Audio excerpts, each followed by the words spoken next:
This is the Unreal Engine on the PlayStation 5 Pro, the greatest console ever conceived by mankind.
Another sewer. I'd like to avoid getting wet. Welcome to the video. This is again Ayalawan, aka Jada09, back with some more gameplay and some more commentary on what's going on with the gaming industry. It's crazy. We got a lot of stuff to talk about. This particular video is going to be mainly focused on Unreal Engine and how it performs on the PlayStation 5 Pro and other consoles.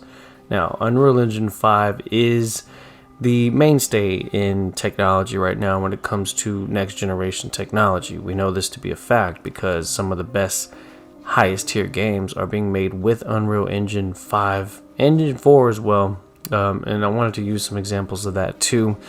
Stellar Blade is a perfect example of that. And then also Final Fantasy Rebirth, I believe, is made on Unreal Engine 4. But Unreal Engine 5 is a very demanding engine, and though it may not have the efficiency as the Decima engine, that's a whole nother conversation, it still shows a lot of promise, and we're still seeing improvements on this technology, especially with the PlayStation 5 Pro, given that Pssr has been implemented since the PlayStation 5 Pro's release date back in November.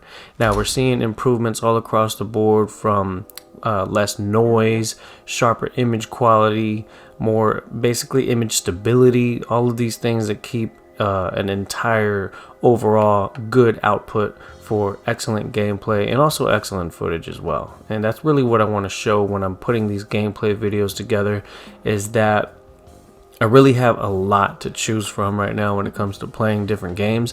So why not make my videos like a buffet? Because that's technically what my gameplay is like right now. I'm not just sticking with one particular game. I'm jumping from game to game and really getting into all of them around the same time. It's like a guy that has more than one girlfriend. You know, you can spend a couple dates with this one, go on another date with that one. You know what? It's all good. You know what I'm saying? Now, you could lock down with one and really get the most out of that one. But I just feel like I don't have the time to just buckle down and focus on one game at a time. I really just am in the mood for certain games and certain days. And so that's kind of what my videos have come out to, is that I'll have a boss battle in this game, and then I got some long play in another game, and then the boss battle in that game, and it just kind of overlaps to the point where I have a lot of progression in many games right now, and there's a lot to choose from. So it's a lot like a buffet. PlayStation 5 Pro has really brought me back to wanting to play a lot of single player games. I did get the chance to play some multiplayer games this weekend, so I might be putting out some footage of some of my Black Ops gameplay and possibly some other multiplayer games that are currently in the works. Texas Chainsaw Massacre is another stupid one that we're fucking around with. Predator Hunting Grounds is always a good one to fall back on. There's even Fortnite, which again is the Unreal Engine game, but today again I want to focus on Unreal Engine because a lot of the single player games that I'm playing right now, especially the ones in this video, those are the ones that I want to talk about. Crazy is one word for it, I guess. And this is basically what it all comes down to with Unreal Engine. It's such a commonly used engine that we have to consider what it's going to look like in the long term and just getting the horsepower for our consoles to be able to handle it. And we know that this is not an easy thing because a lot of games that come out, when they launch on PC, there's stuttering issues, there's all types of, I don't know if it's throughput issues or what have you, but whether it be the connection between the graphics card, the CPU, and the motherboard, that there just seems to be a lot of stuttering on PC. Now, you don't see as much of that on console in your performance modes, but now that Pssr is starting to really get its grounding settled in, that we're seeing improvements across the board on a lot of software. One of the particular ones that I want to talk about is Silent Hill 2, which is made by the developer Bloober Team. And Bloober Team does a lot of quote-unquote scary games, and I would hope that they definitely dive into Silent Hill 4 The Room. That would be an excellent move for them, because I feel like that's another one they can do with a remaster or a remake that would bring the best out of it. Silent Hill 2 is one of the best games that I've played in recent memory, and though the combat isn't very dynamic, it adds to the tension in a way that reminds me of how it did back in the PS2 days, which is perfectly fine. But now you have the graphical fidelity, the image stability, and everything that PlayStation 5 Pro is ensuring to make sure that it's a really good experience. And I gotta say, big up to Bloober Team for an excellent remake on Silent Hill 2. This is a definite recommendation for those of you that are looking for a good game to try. It's got a great story, and I'm really getting into it now. I think I'm over 10 to 15 hours into the game, and I know that there's still plenty left in it.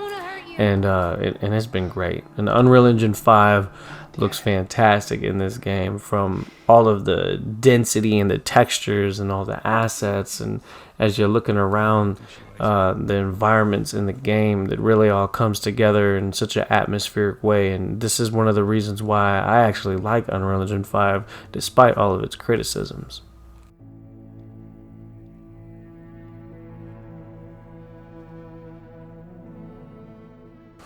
When the PS5 Pro first launched, there was quite a bit of criticism regarding Silent Hill 2 in regards to Pssr, because we were noticing things that were a little bit blurred, a little bit distorted, a little bit of artifacting and puddles and some of the objects that are further in the distance. Now, you still get some of that now, but a lot of that has been cleaned up, and this just goes to show that just like how any other major upscaler such as DLSS or FSR has improvements over time, Pssr is already making drastic improvements. And this is actually an older version of Pssr. There's more on the horizon that's going to bring the best out of the PS5 Pro in the next 2 to 3 years. That's going to really hold us over into the next generation. That's fine.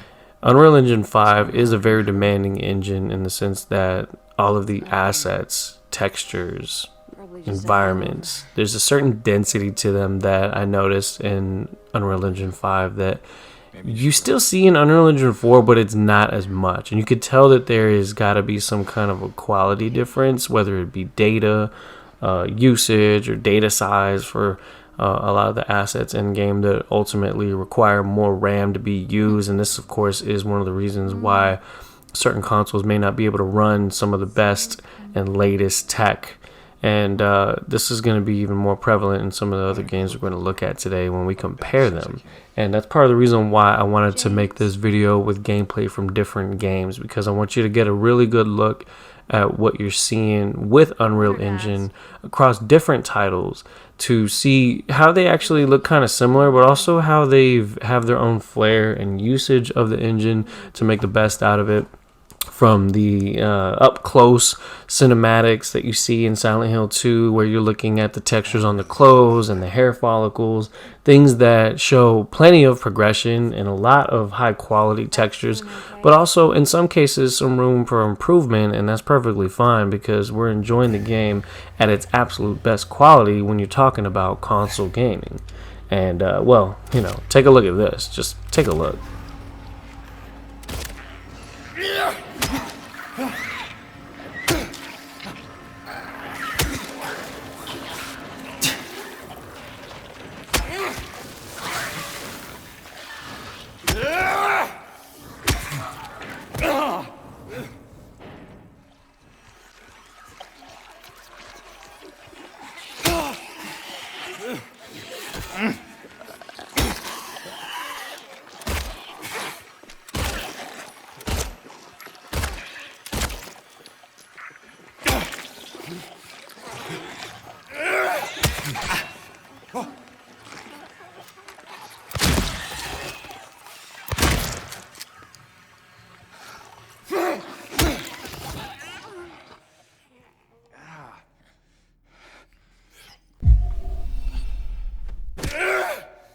Sometimes you just gotta stomp that bitch out a couple extra times, mate.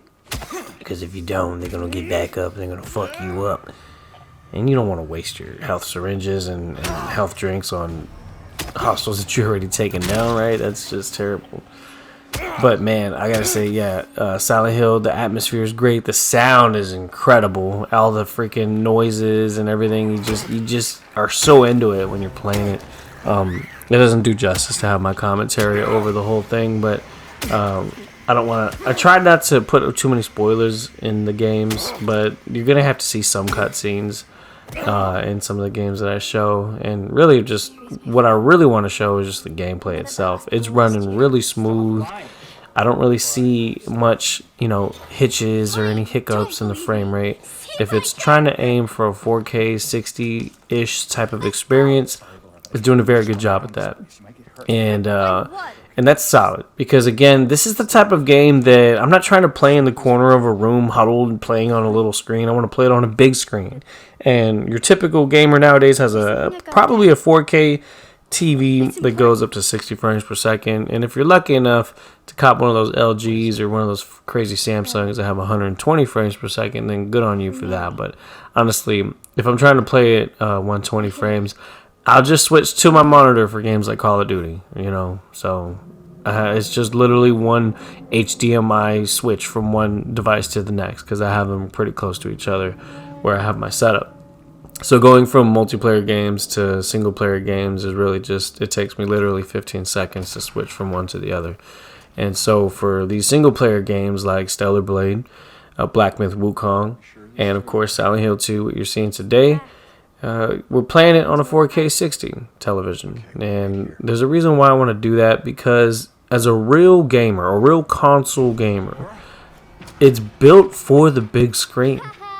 It's built for the family experience. You know, we've gotten so isolated from making gaming a social experience, at least like locally, like, you know what I'm saying, like in the house. A lot of times people just get locked in their room with the headset on, just completely shut away from the world. But gaming was not always like that. It was never like that in the 90s.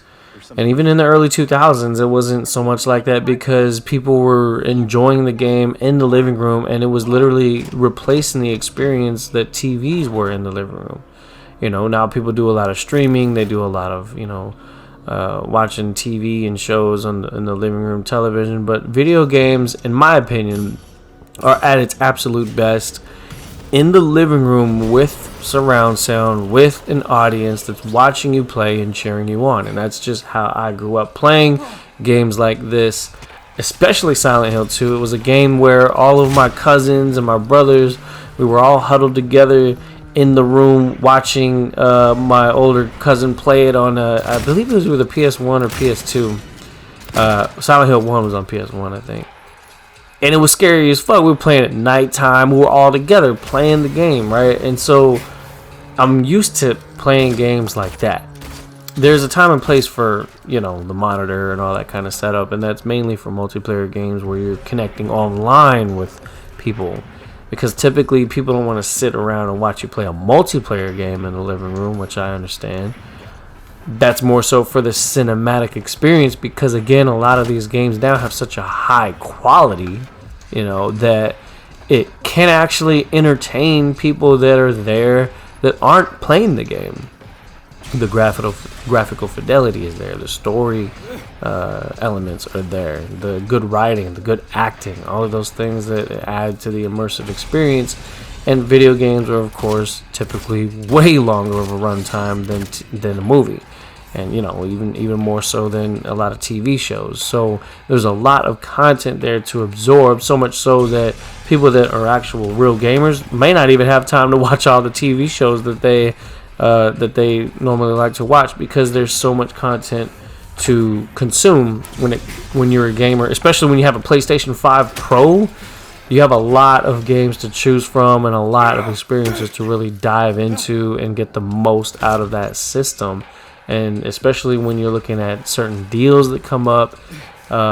Black Friday was one of the reasons why I copped a number of games, Stellar Blade included, Silent Hill included, Space Marine 2, that's another one that you've seen on my channel. Those are all games that I dove into at the time the Black Friday hit because of discounts, right? But there's always different deals going on. And one thing I'll tell you right now that the PlayStation 5 Pro has really wanted me to focus on is proving with my wallet, saying and voting with my wallet that physical media is very important, especially for me and especially for a lot of other PlayStation owners, because the disc drives were sold out like crazy all throughout the end of last year, which proves that people want physical games. Digital games are cool, and I completely agree that there are some games that maybe perhaps they should be digital only, or at least primarily digital only, like Helldivers 2, or probably at this point all Call of Duty games or any other multiplayer games, Battlefield 2142 for example, which is multiplayer only. Those are games that I wouldn't mind buying digital only, because that obviously is going to have a finite usage as long as the servers are up. But a single player game like Silent Hill, for example, that's one where I feel like it's best kept as a single player game that is on a physical disc that you can pop in anywhere, take anywhere to any of your friends' house that has a PlayStation 5 and not have to worry about logging into your account to download it there. You just have it right there, boom, you install it, you put whatever updates and you're good to go. Like, that's as close as we can get back into the 90s and 2000s era, right? So we have to consider that too.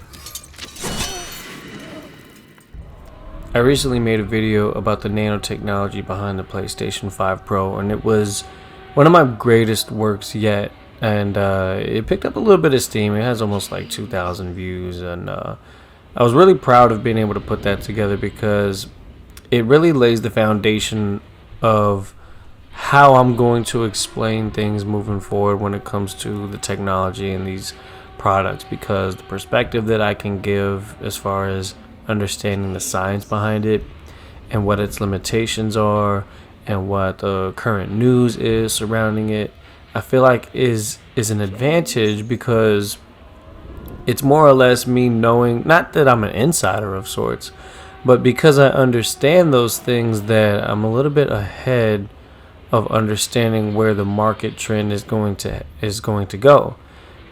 I understand that graphics cards are expensive right now. I understand that the tariffs that have been launched by the United States are going to affect consumer products from abroad, especially electronics from Japan, such as the PlayStation, and possibly even from other manufacturing companies such as Nvidia or AMD. And so everybody's going to be affected by this. And so for those people that were making fun of early adopters of the PlayStation 5 Pro, what better timing was it for them to have bought it than right before the tariffs hit and the possibility of newer models coming in and costing quite a bit more, right? More than $700. So as an early adopter, I'm glad that I made that decision because I'm already seeing the improvements across multiple games.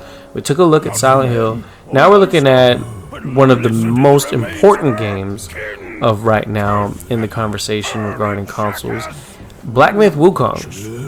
Because this is a game that you probably won't see on the Nintendo Switch 2. Yeah, I mean, hell, they're putting Cyberpunk on Nintendo Switch 2, but I don't know if this is a game that's even possible on the Nintendo Switch 2.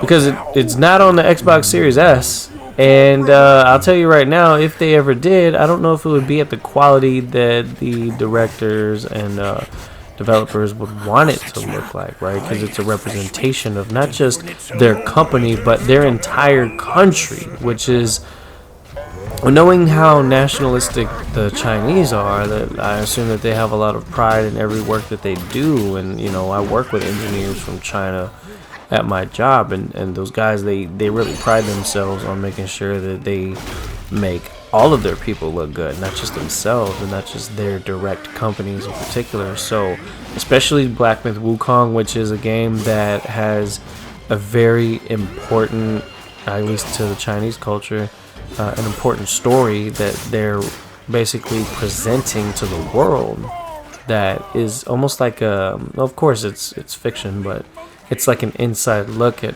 their mythology and their train of thought when it comes to, you know, media and things like that. And they are doing an excellent job with this game. We mentioned the assets in Unreal Engine 5, and Silent Hill 2 Remake was a really good example of that, where we saw a lot of indoor environments in that example. And even when we were outdoors, it was still with the indoor type of vibe because of that thick fog that is in Silent Hill. So it was still very close quarters even when you were outside. Now, looking at a completely different environment, like in Black Myth Wukong, where you have outdoors, you have a lot of really heavy textured rocks and foliage and things that are in the distance. The PlayStation 5 Pro is also seeing some really good ground being taken back from, of course, the loss of resolution when using PSSR for the sake of saving those precious milliseconds of time on each frame.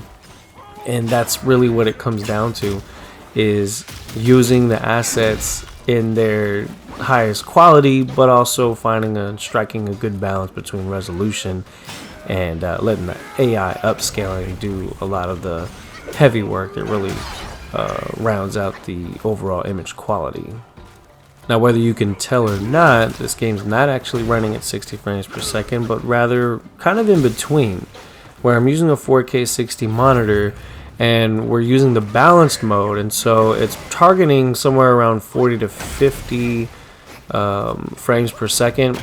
And since Black Myth Wukong had its PSSR focused update, we're seeing really good image quality and also consistent frames, which gives the feel of an overall solid experience. So even Black Myth Wukong, with its outdoor environments, we're already seeing that is somewhat pushing the limits of what the PS5 Pro can do. And that's perfectly fine, but this definitely raises the question of what's going to happen when an open world game such as Cyberpunk, the sequel, comes out. How many years from now is that going to be? Is that going to be out with the time frame of the PS5 Pro in mind, or maybe the PlayStation 6? those are questions that we got to have at some point. Maybe we can kick that can down the road for a little while and not really focus on that too much right now, because sequel to Cyberpunk is going to be made on Unreal Engine 5, and that's going to be another powerhouse in the industry as far as graphical technology and everything that's available on the forefront when that comes out. Well, Black Myth Wukong did a great job at creating a type of boss rush semi-open world game that gives you all of the freedom to approach these bosses with your own style and stuff. And there's a lot of games like that right now. These I don't know if you want to call them Souls-likes or if you want to call them just your typical, story-driven third-person type of game. But God of War obviously is an example of that. Spider-Man is an example of that. But from Sony's IPs, Horizon Zero Dawn, another example of that. But we're playing games like Silent Hill 2, Stellar Blade, and Black Myth Wukong, all third-person games, and they each still have their own flavor to it.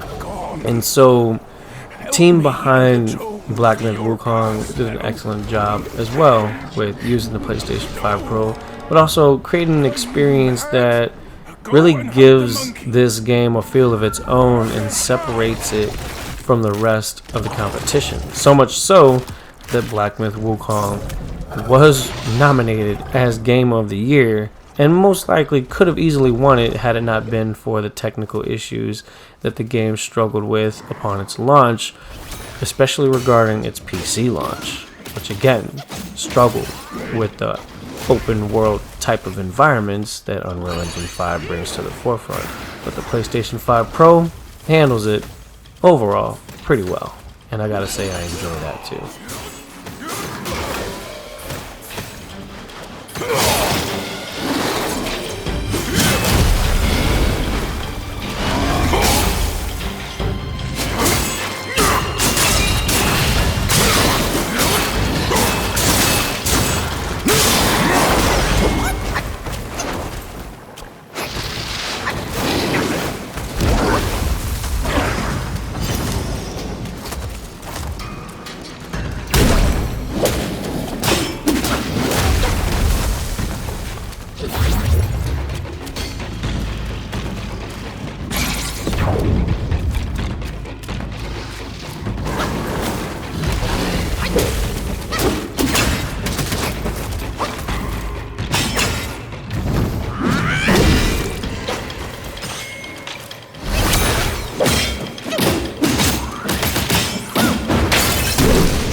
I recently made a bit of a PSA type video regarding Black Myth Wukong and its PSSR implementation. The actual implementation of PSSR is incredible, but you do get a flickering of some of the textures in the ground when you're using the sharpening tool, which is something that has a slider. You can adjust it from 1 to 10 in the options menu. And so for those of you that are playing Black Myth Wukong on a 4K 60 screen, if you lower the sharpness of that filter down to 1, that flickering pretty much becomes non-existent. Now this problem doesn't actually show up when you play the game on its balance mode that is compatible with the 120 Hz television.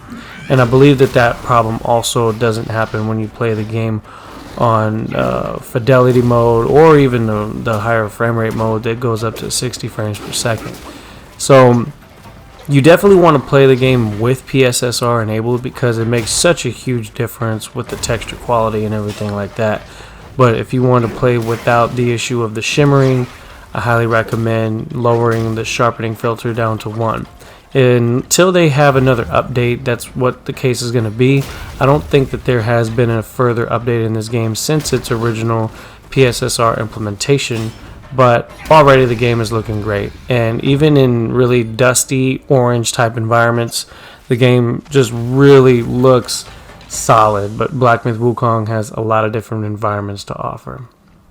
And now, of course, we have been continuously playing Stellar Blade, and so I wanted to throw some more footage of Stellar Blade into the mix for the round out of this video, because Stellar Blade is a shining example of what Unreal Engine 4 is capable of, even on modern consoles and modern hardware.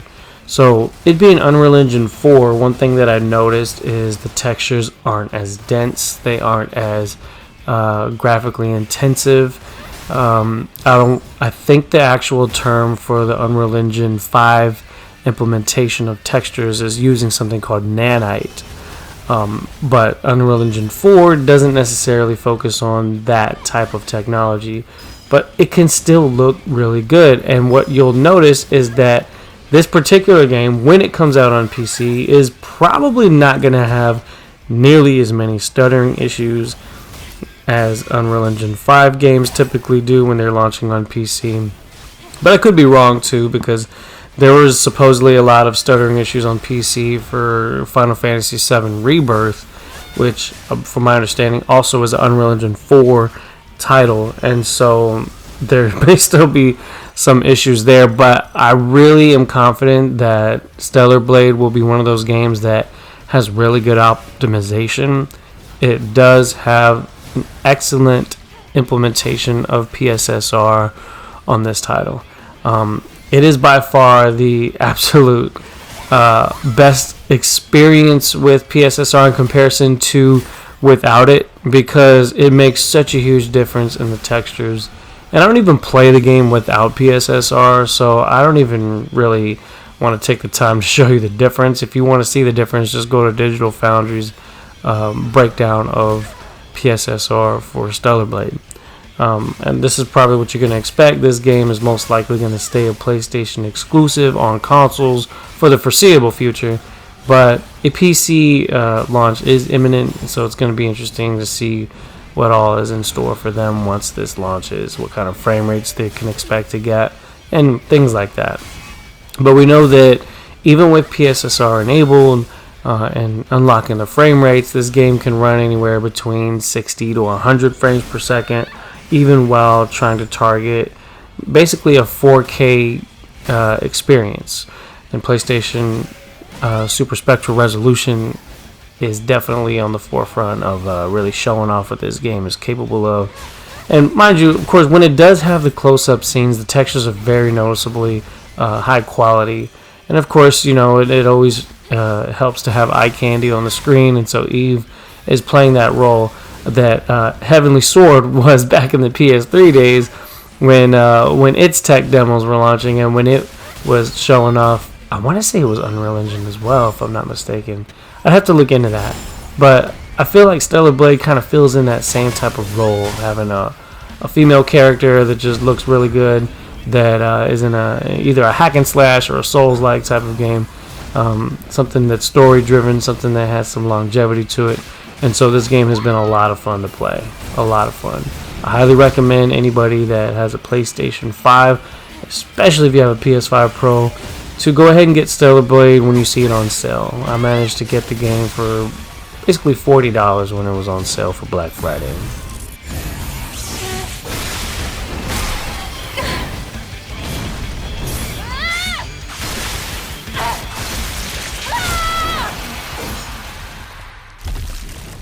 So as we continue to play more Unreal Engine focused games, I want to set aside some videos specifically to compare gameplay footage from across multiple titles.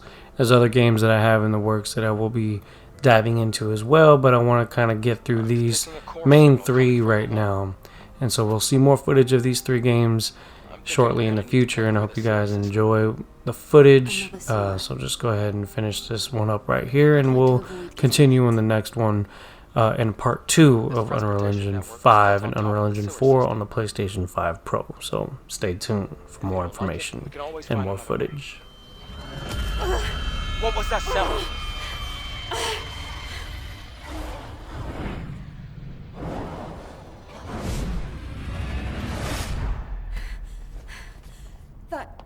noise. It isn't normal. Why is that sound coming from the airborne squad channel? AT shouldn't be able to hack communication lines. Huh? That sound and the negative pattern from the Alpha Core match. What the hell? What exactly is happening down there? We'll have to find out ourselves. Let's hurry.